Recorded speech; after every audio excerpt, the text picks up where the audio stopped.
Hello, everyone, and thank you for joining us. I am Nathan Stockman, Director of Learning Design at Youth Force NOLA, and I am joined today by Ramel Fuller, Program Manager for the Soft Skills Teacher Fellowship and veteran of the Soft Skills movement here in New Orleans. For the past 3 years, I've had the pleasure of presenting information and working with so many amazing partners around the city as part of the Youth Force NOLA team. You've probably heard once or twice that these are unprecedented times. And maybe more than ever, the importance of school based systems and innovative educators with connections to our youth is crystal clear. For the past month, we have been exploring, as I'm sure many of you have, just exactly how to pivot and shift face to face training and learning to a virtual method.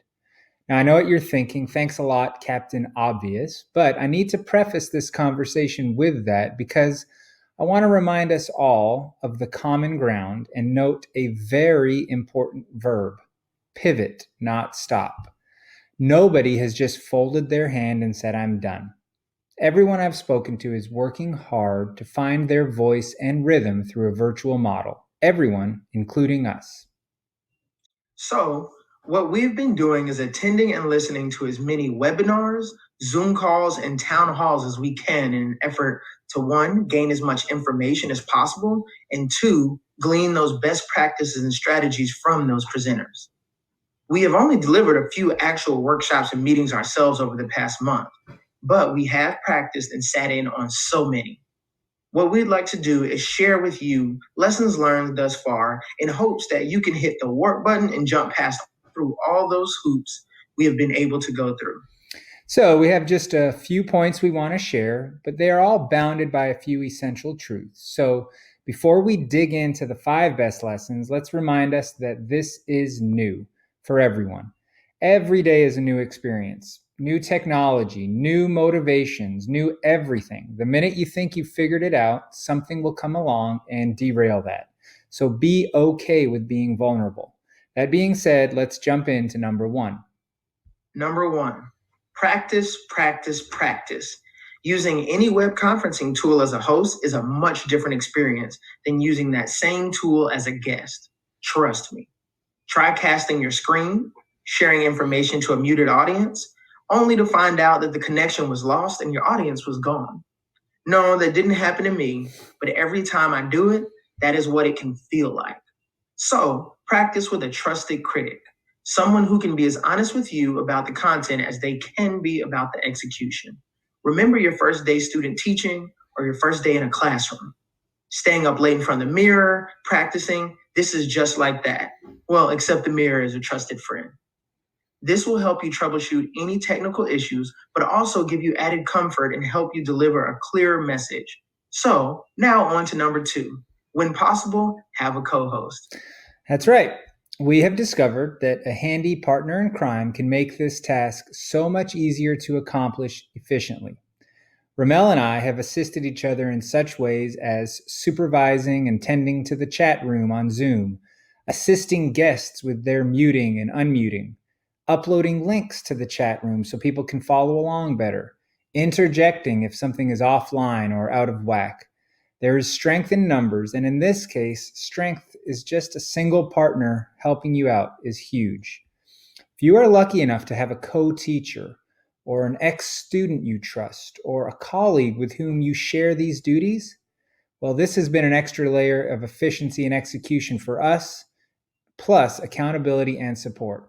Thank you, Ramel. And these first 2 tips lead right into this next one as they both support and prop up your ability to pull this next one off. If you practice and have support, you should be able to. Number 3, try something new. So, try something new. Now, not that this new normal isn't already enough, but we all have a tech tool that we've heard of and wanted to employ, but have been skittish about trying. For example, we've been dabbling with Pear Deck and have found it to be an innovative, nice addition to our presentations. Also, we've practiced with Nearpod, and we're currently filming this using a tool called Screencastify, and seem to find a new tool in G Suite almost every day. These tools do make the execution of remote learning slightly more engaging for the attendee, but they are really good at providing formative assessment. Most educators I know rely heavily on the body language and tone of the reception they get from their students. That's entirely gone now. And to gauge pacing and direction of a lesson, we have to go in a different direction. Try one of these tools. Great. Also, and next up, and that ties into these previous tips, is to have a plan and include pre, during, and post engagement with the content.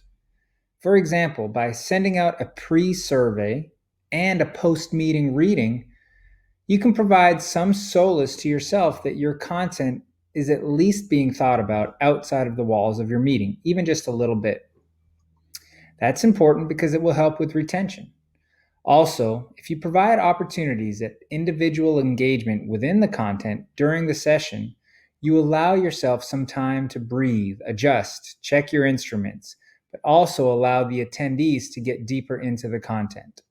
So, things like having a discussion question via a shared Google Doc, or using a Pear Deck add-on for that same thing. Or maybe you give your audience, maybe you guide your audience to a reading online, or have them complete a quiz on Google Forms. Any of these things, of course, if relevant to your content, can be useful. So plan, plan, plan. Number 5, be a human. It's obvious, but we want to remind everyone to be human. As simple as that sounds, the most obvious thing lacking from the virtual model is the personal connection and personal touch. We know you can't recreate that entirely, but building community is essential to building buy-in.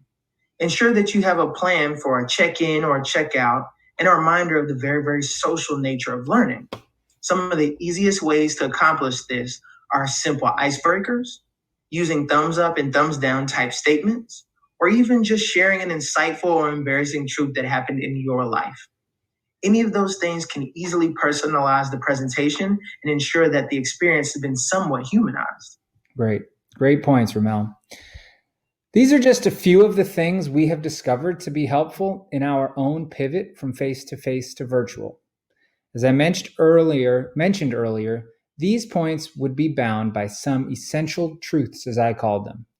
I don't know if essential truth is just hyperbole, but we all have to be bound by something. So let me close us with this.